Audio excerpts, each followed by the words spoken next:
આપણે અહીં બનાવશું ગોળમાં બનતો શીંગ પાક. વ્રત રહેવાની ભરમારમાં મીઠાઈમાં સુગર વધારે ખવાઈ જતી હોય છે, તો આ રીતથી ગોળનો શીંગ પાક બનાવશું તો હેલ્ધી પણ રહેશે અને જે બનાવવો ખૂબ સરળ છે. એકાદ બે નાની ટ્રીક ફોલો કરવાથી આપણે અહીં સરળ રીતે બનાવી શકીશું.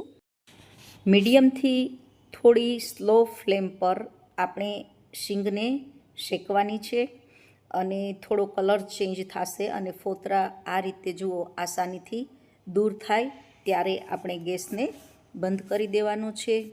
શીંગના ફોતરા દૂર કરીને એક વાટકી શીંગ લીધી છે. નાળિયેરનું બારીક છીણ 3/4 વાટકી લીધું છે. 2 નાની ચમચી ગુંદર અને જરૂરિયાત પ્રમાણે એટલે કે 1 વાટકી આપણે અહીં ગોળ લીધો છે અને જરૂરિયાત પ્રમાણે ગોળનું પ્રમાણ વધતા ઓછું અહીં લઈ શકાય છે. મિક્સર જારમાં શીંગને દરદરી પીસી લેવાની છે. મિક્સરને વધારે ફેરવવાનું નથી, નહીંતર છે ને શીંગ તેલ બહાર આવી અને લુગદી જેવું બની જશે.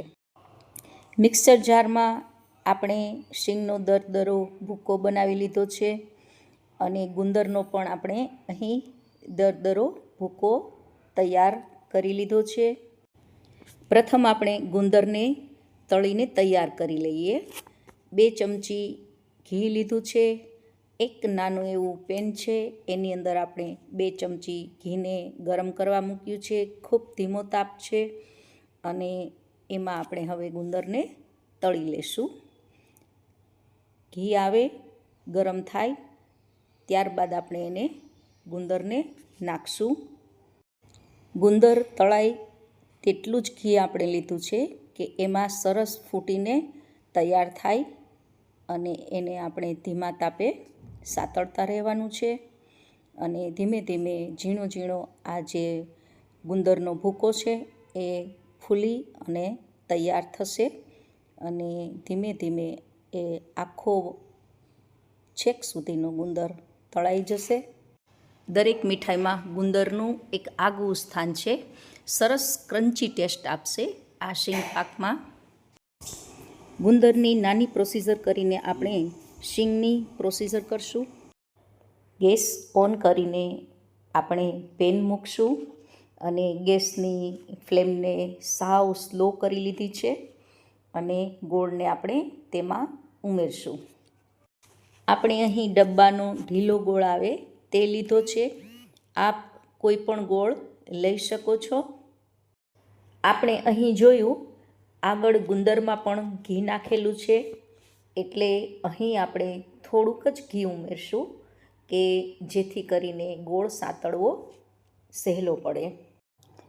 ઘી તરત ઓગળશે એટલે ગોળ પેનમાં ચોંટશે નહીં અને ધીમે ધીમે ગોળ ઓગળવા લાગશે.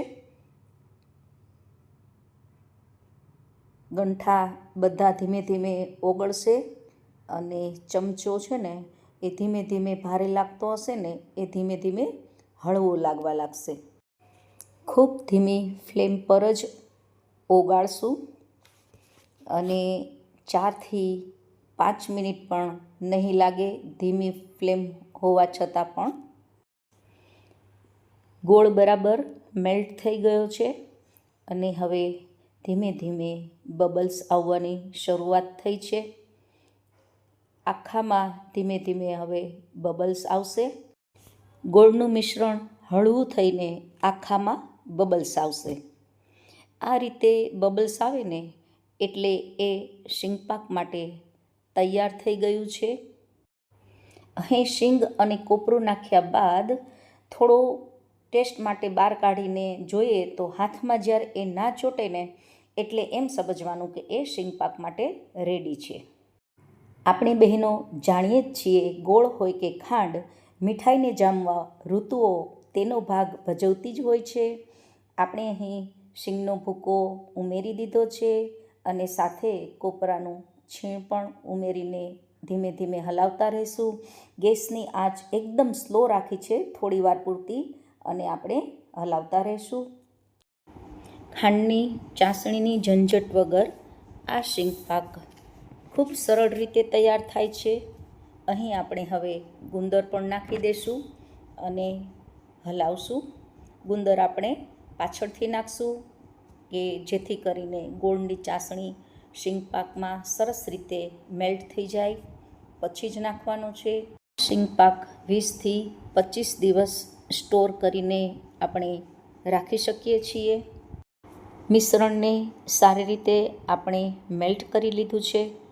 અહીં થાળીને ઘીનું કોટ કરીને તૈયાર રાખી છે. તૈયાર થયેલ મિશ્રણને થાળીમાં આપણે ઉમેરી દઈશું. વ્રત કે ઉપવાસ હોય ત્યારે ખાંડવાળું ગળ્યું વધારે ખવાઈ જતું હોય છે, ત્યારે હેલ્થથી ચિંતિત રહેવાતું હોય છે. આ શીંગ પાક એની ટાઈમ ગમે ત્યારે પણ ખાઈ શકાય છે અને હેલ્ધી પણ રહેવાનો છે. બાળકો અને મોટા પણ ખાઈ શકે છે. એકદમ સોફ્ટ બને છે. સોરી, એક હાથે શૂટ થતું હોય, હું તમને મેલ્ટ કરીને અહીં બતાવું છું.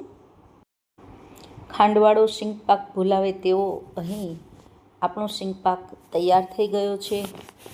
અહીં ગાર્નિશ માટે પિસ્તા કતરણ કે કાજુ બદામનું કતરણ પણ આપણે ગાર્નિશ કરી શકીએ છીએ. અહીં આપણી ડીશ ગાર્નિશ કરીને તૈયાર થઈ ગઈ છે. આપણે કાજુ અને તૂટી ફૂટીથી એને ગાર્નિશ કરી છે.